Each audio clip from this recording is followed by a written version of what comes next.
오늘 여러분들과 같이 또 고린도후서 말씀을 강해 나가도록 하겠습니다. 이름 영구 유모가 있는데요. 영구가 어느 날 경찰 시험에 면접을 갔다고 합니다. 이 면접관이 질문을 하기를 케네디를 누가 암살했는지 아는가? 그랬더니 영구가 답을 하기를 예, 제가 알아보겠습니다. 그리고 나왔대요. 하나도 재미없으신가 보다. 이 영구가 면접 장소에서 나왔을 때 마침 영구 엄마가 면접 결과가 궁금해가지고 엄마가 전화를 했습니다. 영구한테 이제 면접 잘 봤냐고 물었습니다. 그랬더니 영구가 대답하기를 예, 벌써 임무를 맡았습니다. 딱 그랬답니다. 네, 면접이 참 잘 됐죠. 네. 자기의 임무를 알고 살아가는 이 영구, 착각이지만 말이죠. 오늘 우리가 살아가면서 내가 왜 사는지, 무엇을 위해 살아야 하는지를 아는 것이 참 중요한 것 같아요. 그렇죠? 요즘 사람들이 많이 기분이 좀 좋지 않고 또 많이 힘들어하는 그런 분들이 참 많이 있는 것 같습니다. 그래서 제가 이제 사진 하나를 보여드리려고 하는데, 기분이 좀 다운될 때, 저기압일 때는 반드시 여기로 가라고 이렇게 누가, 저기압일 때는 반드시 고기압으로 가라. 네, 누가 이 고기예찬론을 주장하는 어떤 사람이 만든 우습게 정말 웃음이 나오는 그런 광고문이죠. 이제 우리가 힘들고 어려우면 우리는 어디로 가야 됩니까? 예, 주님 앞으로 나와셔야 될 줄 믿습니다. 예. 오늘 이제 우리가 이제 바울의 서신 고린도후서를 이제 3장에 왔는데요. 오늘 주제는 편지입니다. 우리 시대가 지금은 이 편지 문화가 많이 사라졌죠. 제가 이제 초등학교 때 보면은, 초등학교 때, 중학교 때 이럴 때 우리 군인 아저씨들 위해서 편지도 쓴 적도 있고, 또 좋아하는 친구들에게 이제 편지를 쓰고 또 답장을 받고, 이 편지를 주고받는 문화라는 게 있었어요. 이제 우표를 붙이고 보내고 또 편지를 기다리고, 그 편지가 오면은 그걸 차곡차곡 또 이 상자에다가 잘 보관을 해두었다가 시간이 지나면 또 기억이 나고, 그래서 다시 또 편지를 펼쳐보고, 이런 이제 문화가 있었는데, 요즘은 뭐 이 휴대폰, 이 핸드폰을 가지고 문자를 주고받고, 웬만한 것들은 이런 편지 문화보다는 이메일이나 이런 SNS 문화가 좀 대세인 것 같아요. 오늘 이 바울이라고 하는 사람이 그 시대에 바울이 가지고 있었던 세 종류의 편지를 오늘 본문 속에서 소개를 하고 있습니다. 저는 이제 한 주간 동안에 이 바울이 가지고 있었던 세 종류의 편지를 묵상하면서 지냈습니다. 오늘 여러분들이 편지 문화에 조금 익숙하지 않더라도 바울이 소개하는 편지, 세 종류의 편지를 한번 함께 생각해 보면서 이 편지가 우리들의 편지에 이 보관함에도 이 편지들이 들어와 있어야 되겠다라는 생각을 해보는 겁니다. 우리들에게도 필요한 편지, 바울이 가지고 있었던 세 종류의 편지는 무엇이었을까요? 우리 함께 오늘 이 말씀을 생각해 보려고 합니다. 첫 번째는요, 바울이 가지고 있었던 편지입니다. 어떤 사람의 편지에 관한 이야기입니다. 자, 1절의 말씀을 한번, 3장 1절을 보시면요, 여기 우리가 어찌 어떤 사람처럼 추천서를 너에게 붙이거나, 이렇게 말씀을 하죠. 여기 추천서라는 단어가 우리말로 얘기하면 편지입니다. 바울 시대에는 이 추천서라고 하는 것이 굉장히 흔한, 이런 편지들이 흔했던 시대입니다. 이 전자통신수단이 발명되기 이전에 이 고대에는 이 편지들이 굉장히 중요한 역할을 하지 않았습니까? 바울 시대에는 어떤 일을 보기 위해서 여행을 가는데 그 여행의 목적지에 이제 도착을 하면은 사람들에게 내가 누군지 나를 소개하고 내가 이곳에 왜 왔는지 어떤 임무를 가지고 있는지를 상대방에게 소개하는, 알려주는 공식 서한이 필요했습니다. 공식 서한. 그리고 이게 이제 추천서죠. 그러니까 이 공식 서한을 지녀야만이 이 사람이 여기 왜 왔는지에 대해서 알 수 있을 뿐만 아니라 그 사람의 신분을 확인할 수가 있었다는 것입니다. 이 초대교회도 이 복음을 전하는 사람들이 여러 지역을 순회하는 그런 사역자들이 많이 있었는데요. 그들이 어느 교회에 방문할 때는 이 추천서를 들고 가서 내가 누구의 추천을 받고 이곳에 왔다라고 하는 자신의 신분과 목적을 밝히는, 내가 예수의 일꾼이라고 하는 것을 밝힐 수 있는 그런 신원을 확인하는 그런 방법으로 이 추천서를 사용했다는 것입니다. 이 추천서는 누가 써주겠습니까? 다른 사람들이 써주겠죠. 다른 어떤 사역자들이 써주겠죠. 문제는 이런 추천서를 악용하는 사람들이 있었다는 거죠. 일종의 이 문서 같은 것들을 이렇게 변조시키는, 좀 가짜로 만드는 그런 사람들이 우리 시대에도 있는 것처럼 자기를 교회의 일꾼 또는 예수의 일꾼이라고 주장하면서 등장하는, 어느 교회에 갑자기 자기가 예수의 일꾼이라고 등장하는 그런 사람들이 있었다는 거예요. 거짓 교사들이죠. 오늘날로 얘기하면 이단들입니다. 그 이단들은요, 똑같은 교회 간판을 걸고 또 목사의 타이틀을 가지고 활동을 합니다. 그러니까 일반 사람들이 볼 때에는 저기도 교회구나, 저 사람도 목사구나 라고 생각을 하겠죠. 그러니까 우리 사회가 복잡하다 보니까, 또 다양하다 보니까, 또 많은 곳에 이런 여러 그 집단들이 형성이 되다 보니까 그런 것들을 분별해내기가 굉장히 어려워요. 그러니까 저 사람이 정말 신학교를 나온 사람인지, 우리 전통 신학에 맞추어서 정규 과정을 잘 마친 사람인지, 이런 것들을 확인할 수 있는 라이센스가 없잖아요. 그걸 보여달라고 할 수도 없잖아요. 여러분들이 이제 우리 삼성중학교에 이렇게 방문하신 분들은 우리가 이제 홈페이지를 보면은 거기에 저에 대한 이력이 좀 있습니다. 소개가 있습니다. 근데 이런 것도 사실 그걸 보니까 이분이 이런 거구나 이렇게 알 수 있지, 여러분들이 확인을 안 했잖아요. 그죠? 확인해 드릴까요? 참 어려운 얘기죠. 이런 추천서라고 하는 것이 필요했지만 이것이 악용되는 그런 사례들이 그 시대에도 있었다는 거예요. 문제는 그럼에도 불구하고 이 추천서는 아주 매우 유용한 신분증과 같은 역할을 했다라고 하는 것입니다. 어딜 가든지 이 신분증이 있어야 상대방에게 나를 제대로 알릴 수 있었기 때문이죠. 그런데 문제는 바울이라고 하는 사람은 이 추천서를 가지고 다니지 않았다는 것입니다. 우리로 말하면 신분증을 휴대하지 않았다라는 얘기죠. 그래서 사람들이 오해를 해요. 저 사람이 도대체 누군데 이렇게 하나님의 일을 자꾸 하느냐, 정말 저 사람이 사도이냐, 이런 어떤 그 사람의 어떤 권위에 대해서 또 신분에 대해서 계속 의문을 제기하고 바울을 비난하는 사람들이 있었어요. 근데 또 하나 중요한 것은 우리 고린도후서 4장에 가서 볼 거지만 4장 2절에 보면 추천서도 없을 뿐더러 이 바울이라고 하는 사람은 자기 스스로가 추천서를 써요. 자기 자신에 대해서 자기가 추천서를 써서, 남이 써주는 게 아니고 자기가 추천서를 써서 사람들한테 보여줘요. 그러니까 어떤 내용이냐면 고린도후서 4장 2절에 이런 말씀이 나옵니다. 하나님의 말씀은 혼잡하게 하지 아니하고 오직 진리를 나타내므로 하나님 앞에서 각 사람의 양심에 대하여 나 스스로 추천한다. 참 웃기는 얘기죠. 내가 얼마나 훌륭한지를 내가 나를 추천한다.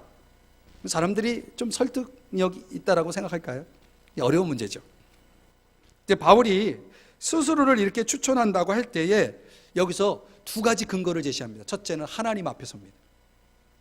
내가 하나님 앞에서 나를 추천할 만큼 나는 당당하다는 얘기죠. 또 하나, 사람들의 양심 앞에서. 굉장히 중요한 얘기거든요. 다른 사람들이 나를 볼 때, 아, 저 사람 정말 사역자야. 아, 저 사람 교회를 위해서 일하는 사람이야. 사람들이 볼 때 분명하게 그것을 확인할 수 있는 그런 삶이 있었다는 거죠. 사람들의 양심에도 거리낌이 없는 그런 삶이 바울에게 있었다는 거예요. 그래서 과연 이 바울이라고 하는 사람은 하나님 앞에서 살았을 뿐만 아니라 또 사람들 앞에서도 항상 양심에 거리낌이 없기를 힘썼다. 사도행전 24장에 그렇게 말씀을 하고 있어요. 얼마나 훌륭해요. 굳이 다른 사람이 특별히 추천서를 써주지 않아도 나는 사람들로부터 이렇게 당당하게 신뢰를 받을 수 있는 내 삶이 있다는 것이죠. 바울은 남이 써준 추천서로 자기를 입증하지 않고 자기 스스로의 삶의 모습을 통해서 자신의 추천을 이렇게 주장을 했다는 것입니다. 어떤 것이 훌륭할까요? 저는 두 가지가 다 필요할 수 있겠지만은 이 바울의 입장에서 보면 아무리 이 종이로 된 추천서가 있으면 뭐합니까? 삶이 없는데. 여러분, 우리가 이 자격증 시대지만 라이센스가 있다고 그 사람이 실력이 있는 게 아닙니다. 그 사람이 훌륭하다라고 말할 수 없습니다. 우리가 이 세상이 주는 라이센스가 나라는 존재를 입증할 수 있다라고 사람들이 생각하기 때문에 스펙을 계속해서 중요시하죠. 그래서 그런 스펙을 쌓아가는 것들에 대해서 사람들이 많은 시간을 들이죠. 그러나 사실 그 사람의 됨됨을 우리가 알아볼 때에 그 라이센스로 그 사람을 평가할 수 있을까? 진정 그 사람됨을 알아낼 수 있을까? 저는 그건 아니라고 봐요. 훌륭한 의사가 된다라고 하는 것은 의사의 자격증을 가지고 있어야 하겠지만은 더 중요한 것은 의사다운 의사가 되는 의사로서의 삶을, 의사로서의 어떤 그런 전문적인 기술을 분명히 갖추고 있어야 되겠죠. 이런 차원에서 바울은 어떤 편지를 가지고 있었냐면 삶의 편지를 가지고 있었다는 것입니다. 자기 자신의 삶의 편지.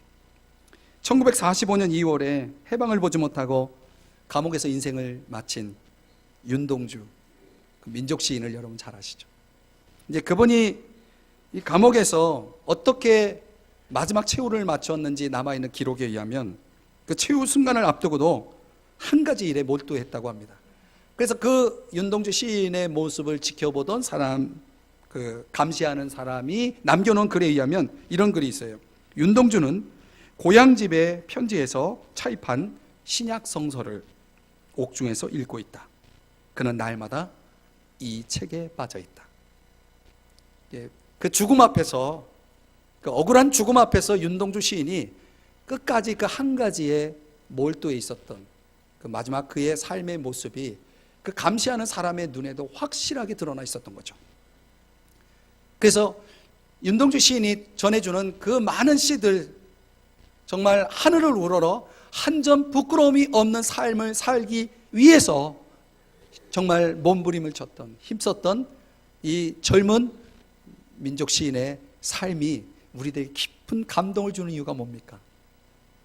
그에게 삶의 편지가 있었기 때문이죠. 사랑하는 여러분, 우리가 언젠가는 하나님 앞에 서게 될 것입니다. 그때 우리가 선악간에 우리 몸으로 행한 모든 것에 대해서 우리는 하나님의 판단을 받을 것입니다. 그러니 오늘 저와 여러분도 하나님 앞에서 살아야 되겠죠. 하나님 앞에서, 또 누가 봅니까? 사람들이 보죠.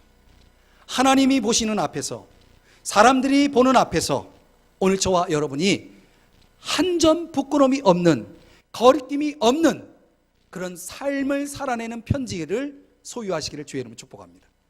두 번째는요, 바울이 소개하는 편지는 바울 자신의 편지, 바울의 편지라고 얘기하고 있습니다. 자, 2절을 보실까요? 너희가 우리의 편지라 우리 마음에 썼고 뭇사람이 알고 있는 바라. 이 바울의 편지가요, 자신이 우리의 편지라고 말하는 그 편지의 대상이 누구냐? 너희가 나의 편지다. 우리의 편지다. 근데 그 편지를 어디다 썼냐면 종이에다 쓰지 않고 마음에 썼다. 종이에다 쓰다가는 이 종이에 쓴 편지는 이사 다니다 보면 다 분실되고 또 낡아지고 하면서 그렇게 되지 않습니까? 근데 바울이 마음에 쓴 편지는 어떨까요? 여기 쓰다라고 하는 단어가 헬라어 원어로는 완료 시제를 사용하고 있어요. 이 말은 무슨 얘기냐면 영원히 새기다 이런 뜻입니다. 그러니까 마음속에서 영원히 지워지지 않는 내용의 편지가 바울의 마음속에 있었다는 것입니다. 그 대상이 누구예요? 고린도 교회 성도들.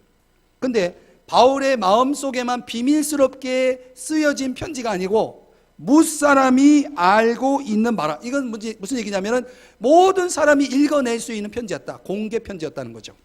바울 자신의 마음속에 쓰여진 편지가 모든 사람이 읽을 수 있는 편지였다. 그 대상이 바로 고린도 교회 성도들이다라고 하는 것입니다. 그러면 구체적으로 그 편지의 내용은 어떨까요?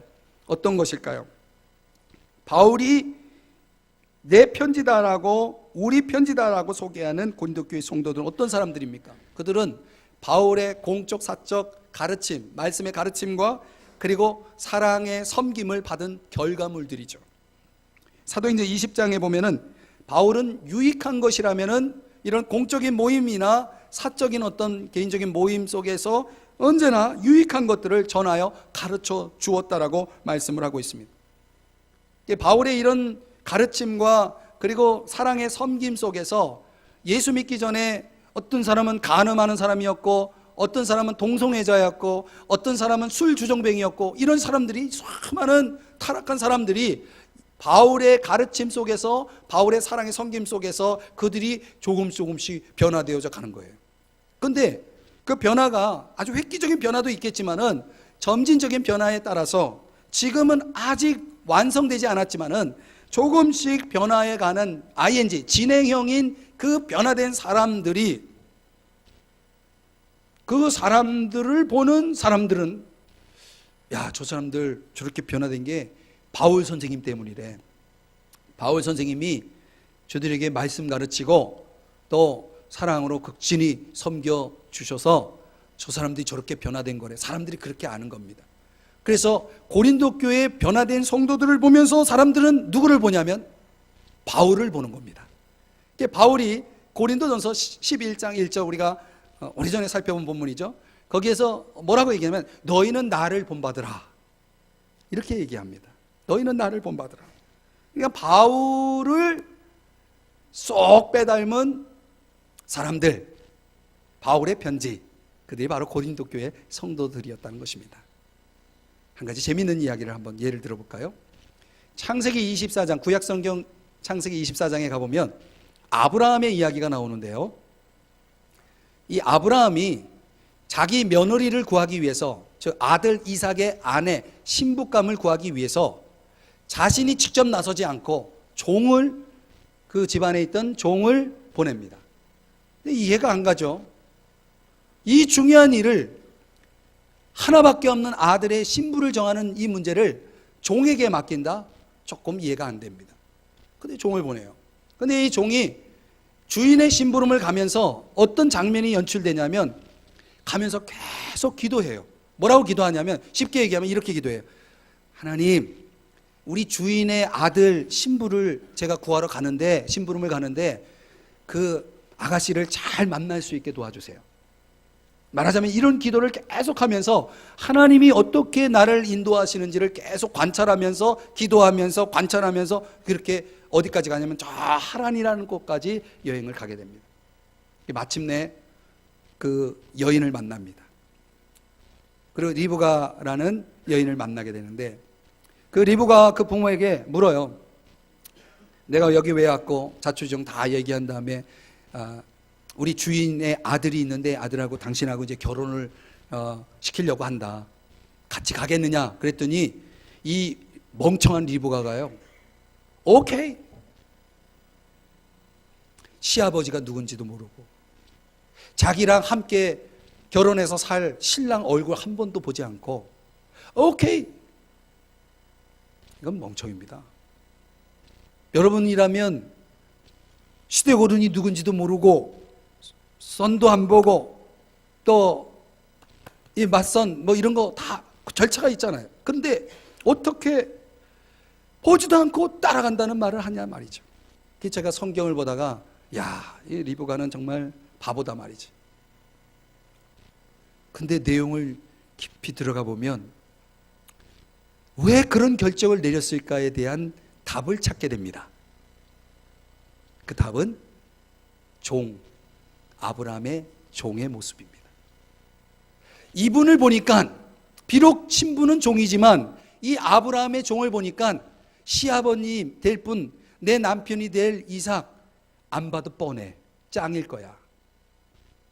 그러니까 그 아브라함의 종이 보여준 모습은 마치 시아버지 아브라함을 만난 것과 다르지 않았다는 것입니다. 말하자면 오늘 이 성경과 연결해서 말씀드리면 이 늙은 종은 바로 아브라함의 편지였던 거죠. 그의 손에 비록 아브라함이 직접 손으로 써준 편지도 없고 추천서도 없고 뭐 자기 아들에 대한 어떤 사진도 없었지만은 이 아브라함의 종의 그 말과 모습 속에서 리브가는 모든 것을 믿어버렸다는 것입니다. 여러분, 이 원리가 굉장히 중요한 겁니다. 바울이 말씀을 가르치고 그리고 사랑해준 고린도 교회 성도들이 있었는데 그들이 나의 편지다, 이 말은 무슨 얘기냐면 고린도 교회 성도들 보면 누가 생각나요? 바울이 생각났다는 얘기입니다. 다른 사람들이 고린도 교회 성도들을 보면서 야, 바울이 참 훌륭하구나, 이 바울 선생님이 저 고린도 교회 성도들을 저렇게 만들었구나, 이렇게 사람들이 인정을 해주는 그런 결과가 나왔다는 것입니다. 제가 어디에 가서 이제 집회를 하는데요, 집회가 끝나고 말씀을 다 전하고 언제 같이 잠깐 차를 마시는데 거기 목사님이 저한테 그런 얘기를 하더라고요. 목사님한테는 꼭 그분 모습이 보인다고. 어쩌면 그렇게 그분과 똑 닮았냐고. 지금 무슨 얘기를 하는 거냐면 저에게 성경적으로 영향을 주고 저를 말씀으로 잘 양육해 주신 저의 스승을 얘기하는 겁니다. 여러분들은 그분을 잘 모르지만 그분을 알고 저를 아는 사람들은 제가 그분을 얼마나 닮았는지를 너도 나도 다 그렇게 얘기를 합니다. 저는 제가 그분을 닮았는지 몰랐는데 다른 사람들이 자꾸 얘기해 주는 거예요. 저에게 영향을 준 것이죠. 다른 사람들은 저를 보는 게 아니고 제 모습 속에서 그분의 영향력을 보더라는 것입니다. 저는 우리들에게도 이런 편지가 필요하다고 믿습니다. 나를 쏙 빼닮은 편지들 말이죠. 나의 그 좋은 영향력, 나의 좋은 본을 통해서 변화된 사람들, 살아있는 편지들이 오늘 우리들에게도 있어야 하지 않을까요? 여러분을 정말 빼닮은, 인격적으로 신앙적으로 빼닮은 편지들이 있나요? 그들을 보면 여러분이 생각날 만큼 그런 영향력의 결과로 나타난 편지들이 있나요? 부모를 보면,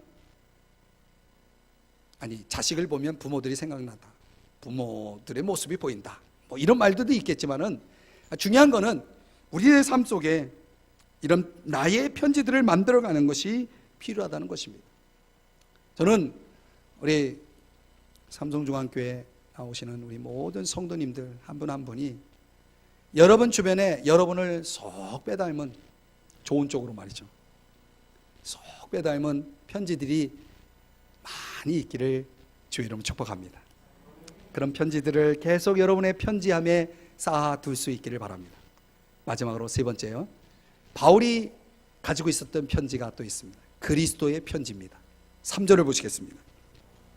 너희는 우리로 말미암아 나타난 그리스도의 편지다. 굉장한 말입니다. 여기 나타나다라고 하는 단어는 헬라어로는 문자적인 의미는 섬기다, 봉사하다. 그러니까 고린도 교회 성도들을 가리켜서 2절에서는 너희들은 나의 편지다라고 얘기하더니 이번에는 그리스도의 편지라는 거예요. 그러니까 그리스도의 편지라는 것은 그리스도께서 쓰신 편지라는 거죠. 저자는 그리스도고 편지를 어떻게 써야 됩니까? 펜으로 써야 되죠. 그 펜이 바울이 되는 겁니다.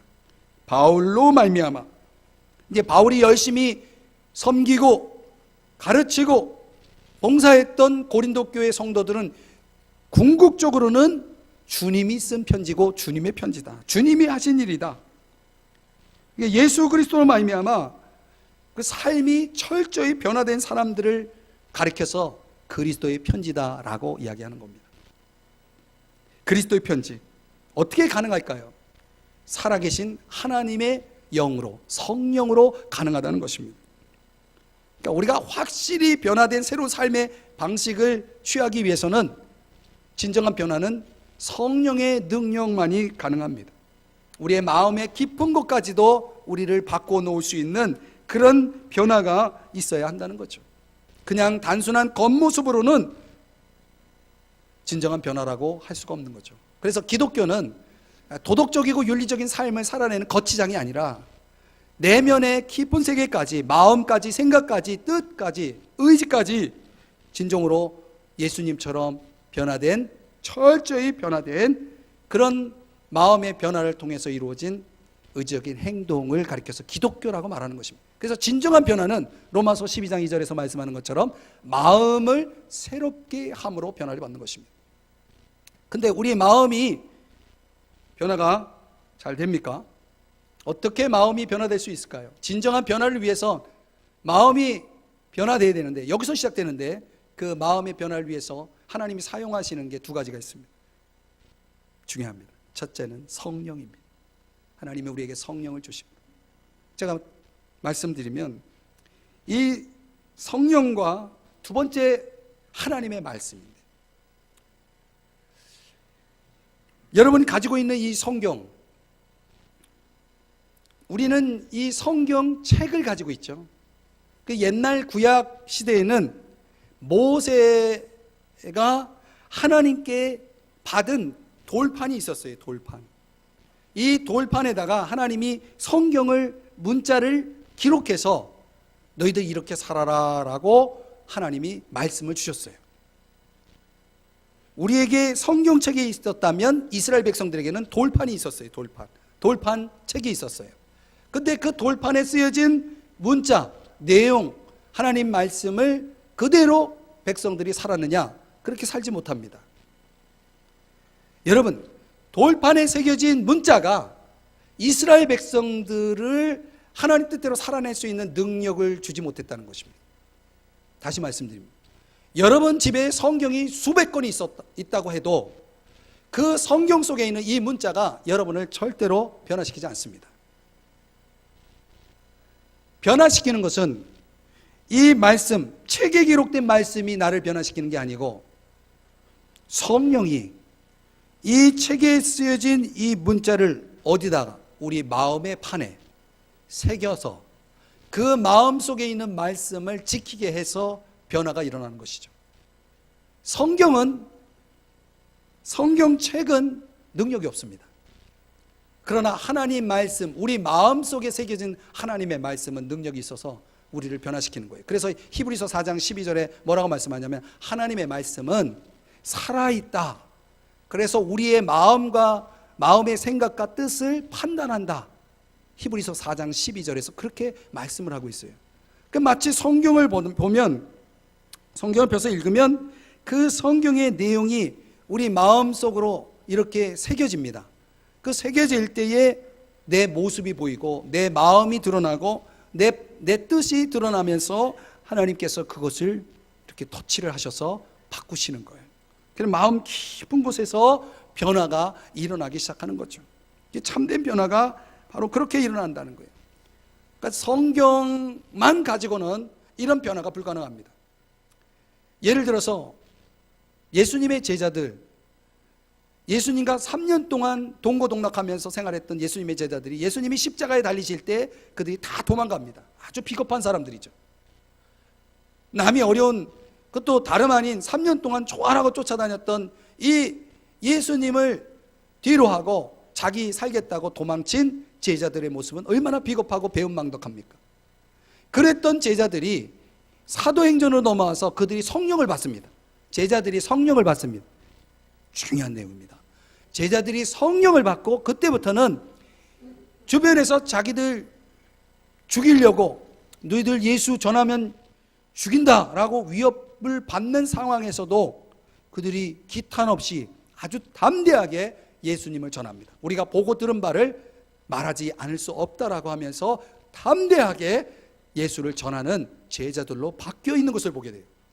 이런 변화가 어떻게 가능하냐? 성령이 그들 속에 들어오심으로. 그러니까 성령이 없는 제자들은 도망가는 제자들이었고, 성령이 들어온 제자들은 예수님을 위해서 목숨을 걸 만큼 그렇게 철저하게 예수님의 편지가 되어서 쓰임받는 것을 보게 됩니다. 이제 어느 선교사가요, 선교사들이 이제 훈련을 받아서 이제 해외로 이제 파송을 받는 그런 이제 선교사님들이 있는데, 이제 선교 훈련을 받는 예비 선교사들 중에 어떤 이제 분은 나는 이제 어떻게 선교사가 되었고 이런 것들을 이제 간증을 하는 거예요. 내가 언제 예수 믿게 되었고 이런 얘기를 쭉 하는데, 어떤 예비 선교사가 말하기를 이제 자기 얘기를 하는 거죠. 제가 집안 사정이 어려워서, 생활이 어려워서 알바를 여러 개 하고 있었는데, 어느 날 하나님께서 사도행전 1장을 통해서 그 1장의 말씀을 묵상을 하다가 하나님의 음성을 들었다는 거예요. 알바를 그만두고 땅끝으로 떠나라는. 그래서 자기가 선교사가 됐다는 거예요. 그래서 어떻게 사도행전 1장에 알바를 그만두고 땅끝으로 가라는 음성을 들었냐고 다른 분들이 물었답니다. 그랬더니 그 사도행전 1장 7절에 그게 나온다는 거예요. 사도행전 1장 7절에 그게 그런 알바를 그만두라는 게 어떻게 나오냐? 그랬더니 거기에 어떤 말씀이 나오냐면, 너는 알바가 아니다. 정확하게 읽어드리면, 너희가 알바 아니요, 알바 아니요, 그걸 이제 붙여가지고 알바를 그만두려나 보다. 그리고 성령을 받아서 증인이 되라고 했으니까 내가 선교를 해야 되겠다, 그랬다는 거예요. 참 별사람 다 있죠.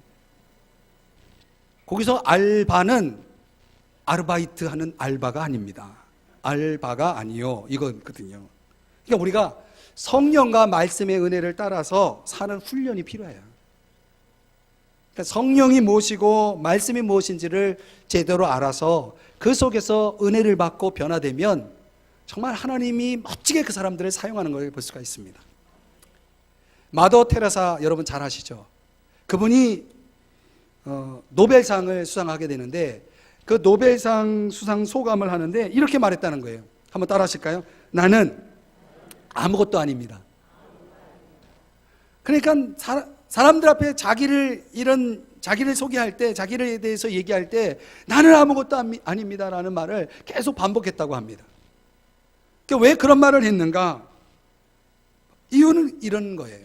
예수님이 내 안에 계셔서 그 은혜로 내가 이런저런 일을 했던 거다. 나의 그 작은 사랑의 행위는 예수님이 내 안에서 하신 일, 예수님이 하신 일이기 때문에 나는 아무것도 아니고 그분이 하신 거라고 하는 그런 일종의 그런 고백입니다. 그러니까 마더 테레사의 삶은 곧 예수님의 삶이었던 거죠.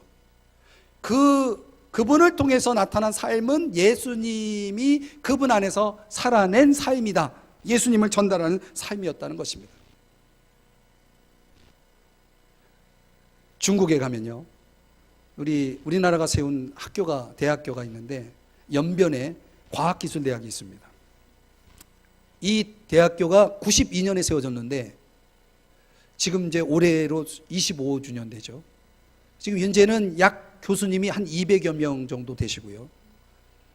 근데 이 학교가 왜 유명하냐면 중국에 가장 뭐 우리로 말하면 서울대 같은 가장 유명한 대학이 어디겠습니까? 뭐 베이징대 뭐 이런 대학을 지금 생각하잖아요.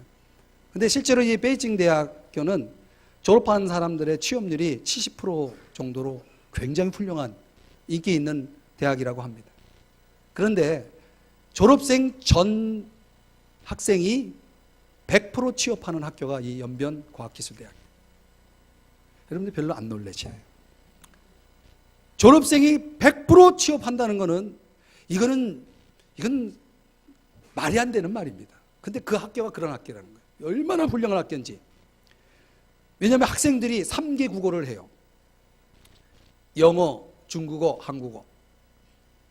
거기에 학생의 70%는 조선족이고 30%는 한족이라고 합니다. 근데 한국어를 능숙하게, 또 영어도. 그런데다가 교수 한 명이 1년에 학생 5명을 맡는다고 합니다. 이거는 가르친다는 개념이 아니고 이 깊이 교제를 한다는 거예요. 5명. 그래서 졸업할 때까지 4학년 될 때까지 한 교수님이 20명을 책임진다는 거예요. 그 20명을 어떻게 하냐면 인성교육을 시킨다는 거예요. 근데 이 학교가 또 왜 이렇게 또 유명하냐면 초기에 이 학교가 세워질 때 이 학교의 교수님들이 이제 우리나라에서 이제 갑니다. 근데 정말 대단한 학위에 훌륭한 교수님들이 자원해서 가는 거예요. 가가지고 초기에 92년에 이 교수님들이 받은 월급이 55만 원이었다고 합니다. 그러니까 그때 92년이라 해도 이거는 교수님으로서 받을 수 있는 이런 사례가 아니죠. 그냥 거저 가르치는 겁니다. 근데 그나마 받은 55만 원도 학생들에게 다 나눠줬다고 합니다. 그러니까 자비랑 하는 거예요. 근데 여러분 잘 아시다시피 사회주의 국가, 이 공산주의 국가에 외국인이 들어와서 복음을 전한다, 찬양하고 기도한다, 이 공적 기관에서 이건 불가능합니다. 그래 예수님은 또 전하지 못하지, 찬양도 못하지, 기도도 못하는 그런 교수님들 밑에서 양육을 받은 이 학생들이요, 다 예수를 믿게 된다는 거예요. 신기하죠. 다 예수를 믿게 된다는 거예요. 어떻게 가능할까요? 찬양도 안 하지, 기도도 안 하지, 예수 믿으라고 말도 안 하지. 그런데 어떻게 학생들이 다 예수를 믿게 되었을까요? 그 교수님들이 다름 아닌 예수님의 편지로 역할을 하고 있다는 것이죠.